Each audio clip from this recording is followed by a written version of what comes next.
This video is concerning a recent controversy that happened in the Olympics in which a female Algerian boxer was accused of having an unfair advantage. But to understand this issue, we need to first look at what the previous IOC framework was and what the current IOC framework is concerning these issues. So, previously, a standard of 10 nanoparticles per liter was followed to determine whether an athlete was considered female or male. Why did they use testosterone level? Because it is considered by many studies that the main reason male athletes have advantage over female athletes is because of their higher testosterone levels. But this framework wasn't suitable because a study in 2022 showed that most female athletes suffered from PCOS. It is a condition in which there are many side effects and female are negatively affected by it, but the one of the positive aspects of it that help in the athletic endeavors in their athletic endeavors is that it increases their testosterone level, and usually women with with PCOS have a higher testosterone level to what's considered normal for a woman. So they they introduced a new framework in 2022 which decided that every sport is going to decide on its own what their threshold is. Again, it seems like a very weird concept that Serena Williams is a woman in tennis but a man in football, and a woman in sprinting and a man in boxing. But to understand this new framework, we need to look at it from uh, we need to look at it from a nuanced perspective. So, if Serena Williams loses by 5 sets, she can go home and enjoy her life. If Man United women's team loses by 50 goals to the men's team, they're still okay, and they're going to go home and have a nice dinner. But in other contact sports where that advantage could lead to a woman's face being smashed in, or a woman getting hurt permanently, or suffering from medical illnesses, or suffering from permanent damage in those sports, we need to be more careful.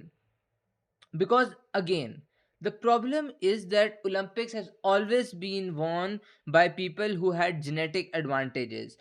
Obviously that isn't the main reason why. If I had the same genes, if I had the exact same body of Usain Bolt, I wouldn't run as fast as him, because even with all that talent, there still is hard work required. But again, it's talent for men and biological advantage for women. So we have to look at it from the perspective that we are not treating women unfairly just because they have a biological advantage over women who don't have PCOS. We need to look at it from the perspective that yes, these athletes have an advantage, but we'll accept them because we've all from the beginning of the Olympics we've always accepted these athletes. Now that I've explained the current framework in which each sport decides on its own, now coming to the current issue and why it arose. So in 2023, IBA hosted a tournament in which two athletes, a Taiwanese and an Algerian, were disqualified for having high testosterone, or being tested positive for being a male.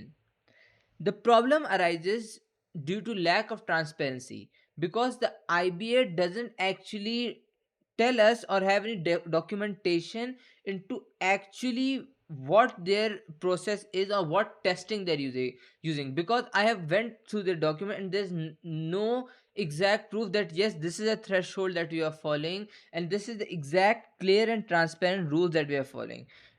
And that is the main reason that IBA are not in charge of regulating boxing, because till 2023 IBA was supposed to regulate the Olympics, but because of this exact reason that they didn't comply with the inclusivity requirements of the Olympics, they were not allowed to regulate boxing, and IOC decided that we are going to regulate it ourselves.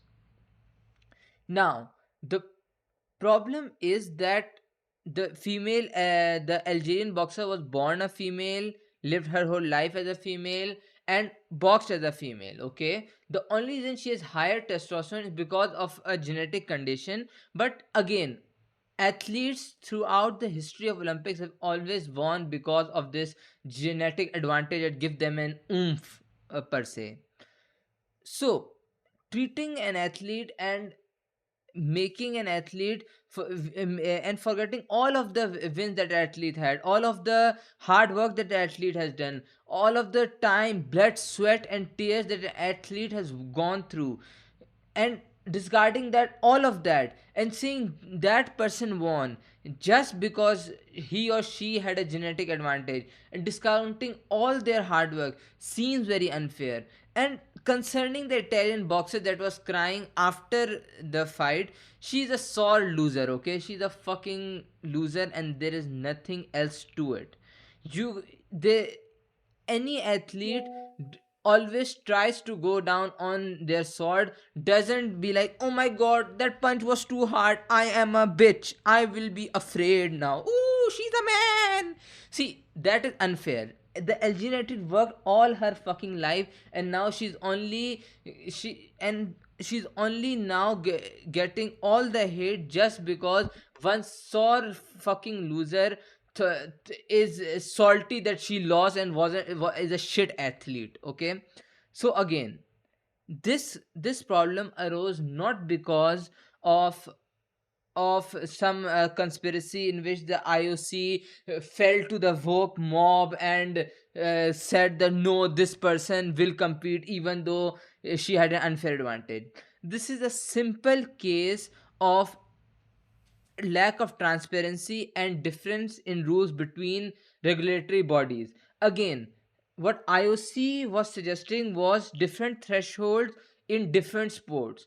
What the current issue is different threshold in the same sport. Imagine in I To be fair, most of these boxing regulators are it's a total clusterfuck in the men's and the women's division, but still it's unfair as hell that she qualifies as a woman in one category, and in the same sport, in one regulatory body she qualifies as a woman and doesn't in another. So again, I would have picked the side of an IBA if there was transparent rules and it was clear that she wasn't a woman and IOC was kneeling down to the woke mob. But no, this was just a simple case of a sore loser and a non-transparent rule that caused such a big issue. And I would like to undertake at then show some love to the boxer who won. Olympics is a great opportunity for athletes to show the hard work they have went through. 4 years is a very long time, and these athletes train for all these 4 years just to maybe get a chance at a medal. So again, show some love to the boxers and don't get into the politics. It's about enjoying the sport, it's not about politics at all. So thank you for watching. I hope you enjoyed it. Okay, assalamu alaikum warahmatullahi wabarakatuh, Khuda Hafiz, and sayonara.